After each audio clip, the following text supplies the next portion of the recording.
इकरा हसन ने बहुत ज़्यादा भौकाल मचा रखा है। कह रहे हैं कि कैराना में एक नेत्री है जिसने भौकाल मचा रखा है। प्रदीप जी डर जाते हैं जब देखते हैं, आमने सामने नहीं आना चाहते कभी। बेहद नाराज़गी देखी जा रही है। कैराना वैसे हॉट सीट है पर वहाँ पर नाराज़गी बहुत है। राजपूत कह रहे हैं कि कल हम मीटिंग करेंगे, उसके बाद हम निर्णय लेंगे। गुर्जर भी बहुत ऐसे हैं जो नाराज़ हैं। शामली की तरफ की अगर तो बात की जाए, जाट बहुत ज़्यादा नाराज़ है। तो क्या प्रदीप जी ने उनको सेटिंग कर ली अपनी बनाने की? अच्छा, अब कोई दिल में डर तो नहीं है? आज मोदी जी आ गए तो अब कितनी संतुष्टि है? क्या लग रहा है अब कितनी जीत होने वाली है? कितने से जीत होगी? अच्छा प्रदीप जी, एक आखिरी सवाल है। कुछ लोग नाराज़ थे आप जब टिकट की लाइन में थे, तो और भी कुछ लोग टिकट की लाइन में लगे हुए थे आपके पीछे, उनका भी फहरिस्त लंबी थी। तो अब क्या वो साथ में आके चल रहे हैं आपकी गाड़ियों में, या आपसे अलग ही चल रहे हैं? अभी भी दूरी बना के रख रखी है। इस समय सहारनपुर में मौजूद हूँ और आज नरेंद्र मोदी यहाँ पर आए थे। उसके बाद जैसे ही उनके चौपर उड़े, उसके बाद जितने भी यहाँ पर सांसद हैं, प्रदीप चौधरी कैराना के लोकप्रिय सांसद हैं, इनसे जब बातचीत करते हैं कि कैसे देखते हैं आज क्या मंत्र मिला और अब कितना खुशी है। सर कैसे देखते हैं, क्या खुशी है अब चेहरे पर? क्या लगता है अब जीत पूरी सुनिश्चित हो गई आज मोदी जी आ गए? देखिएगा, निश्चित रूप से मोदी जी के आने के बाद, उत्तर प्रदेश के मुख्यमंत्री जी के आने के बाद लोगों में एक ऊर्जा का संचार देखने को मिलता है। माननीय प्रधानमंत्री जी का जो संबोधन रहा है वो वाकई बहुत ऊर्जावान रहा है और लोगों को बेहतर संदेश देने वाला रहा है, क्योंकि उन्होंने अपने भाषण में ये भी कहा है कि जो हमने अब तक किया और अब तक करने के बाद ये तो हमारा एक ट्रेलर था, आगे फिल्म शेष है। ये सब चीज़ें ऐसी हैं जो लोगों के अंदर ऊर्जा का संचार करेंगी।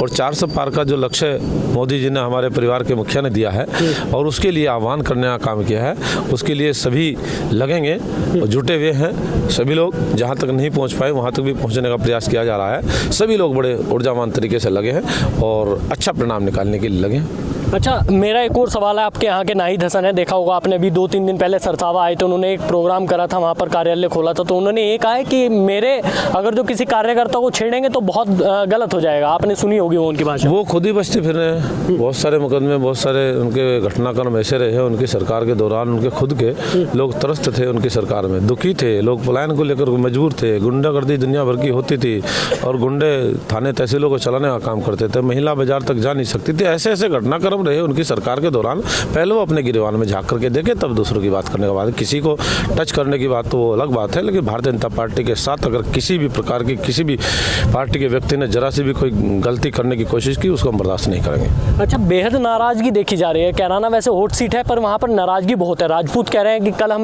मीटिंग करेंगे, उसके बाद हम निर्णय लेंगे। गुर्जर भी बहुत ऐसे हैं जो नाराज हैं। शामली की तरफ की अगर तो बात की जाए, जाट बहुत ज्यादा नाराज है। तो क्या प्रदीप जी ने उनको सेटिंग कर ली अपनी बनाने की? कोई नाराजगी नहीं, सब बहुत उत्साह से काम कर रहे हैं, जोश के साथ काम कर रहे हैं। मैं प्रत्येक गांव में जा रहा हूं, सभी लोग उत्साहित हैं। मैं 3-3 बजे तक गांव में से आ रहा हूं। रात 3 बजे मेरा रिकॉर्ड उठा करके दिए कि रात 3 बजे मैं एलएम के अंदर था। जोश है लोगों के अंदर, उत्साह है। सरकार ने काम किए हैं, लोगों ने प्रणाम दिए हैं। हमें क्षेत्र के भले के लिए काम किया है। हमें लोगों से ऐसे संदेश नहीं दिए कि जिस तरीके से सरकार में रहने के बाद लोगों को प्रताड़ित करने का काम किया जाता है। जनप्रतिनिधि बनने के बाद तानाशाही होने वाले विषय रहते हैं। हम लोगों ने वो काम नहीं किया। हम लोगों का सम्मान किया है, क्षेत्र के भले के लिए काम किया है, क्षेत्र का विकास किया। उससे हम पीछे ना रहेंगे। अच्छा, अब कोई दिल में डर तो नहीं है? आज मोदी जी आ गए तो अब कितनी संतुष्टि है? क्या लग रहा है अब कितनी जीत होने वाली है? कितने से जीत होगी? निश्चित रूप से जो मार्जिन हमारा लोगों के मन में बैठा हुआ है उससे कहीं ज़्यादा मोदी जी के, योगी जी के आने के बाद वो मार्जिन हमारा बढ़ेगा। इकरा हसन ने बहुत ज़्यादा भौकाल मचा रखा है। कह रहे हैं कि कैराना में एक नेत्री है जिसने भौकाल मचा रखा है। प्रदीप जी डर जाते हैं जब देखते हैं, आमने सामने नहीं आना चाहते कभी। भौकाल से हम डरने वाले नहीं हैं। हम निर्बाध रूप से अपना काम करने वाले लोग हैं। पिछली बार 3 प्रमुख दल चुनाव लड़ रहे थे हमारे विरोध में, समाजवादी, बीएसपी और आरएलडी। उनमें सब आप देखिएगा, एक तो समाजवादी ही केवल वहाँ चुनाव लड़ने का काम कर रही है। बीएसपी अलग हो गई है, आरएलडी हमारे साथ आ गई है। हमारा पक्ष पहले से कहीं ज़्यादा मजबूत हो चुका है और मजबूत होने का परिणाम बहुत अच्छा आगे देखने को मिलेगा।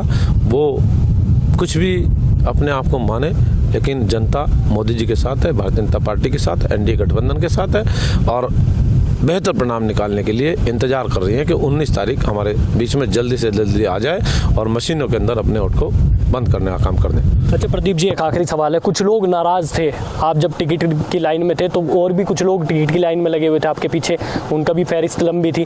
तो अब क्या वो साथ में आके चल रहे हैं आपकी गाड़ियों में, या आपसे अलग ही चल रहे हैं? अभी भी दूरी बना के रख रखी है? नहीं, वो सब एक पार्टी के निर्धारित शेड्यूल के अनुसार लोग बातचीत कर रहे हैं। बहुत सारे लोग अपना काम कर रहे हैं। कुछ लोग ऐसे हैं जो अभी नहीं लगे हैं वो भी लगेंगे, सब लगेंगे, सब अच्छा काम करेंगे, अच्छा परिणाम निकालेंगे। ऐसा कोई विषय नहीं है, सब लोग पार्टी के साथ हैं। जीत कितने से मानते हैं आपकी बार? बहुत अच्छे मार्जिन से होगी, जितनी पहले थी उससे कहीं ज़्यादा होगी अब की बार। ठीक है। तो आपने देखा कैराना से सांसद प्रदीप चौधरी हमारे साथ मौजूद थे, हमने इनसे बातचीत करी, इन्होंने कह दिया कि मैं संतुष्ट हूँ, मेरी जीत पूरी तरीके से सुनिश्चित है। आपको ये खबर कैसी लगी? इस खबर को लाइक कीजिए, शेयर कीजिए, जुड़े रहे हमारे चैनल के साथ। नमस्कार।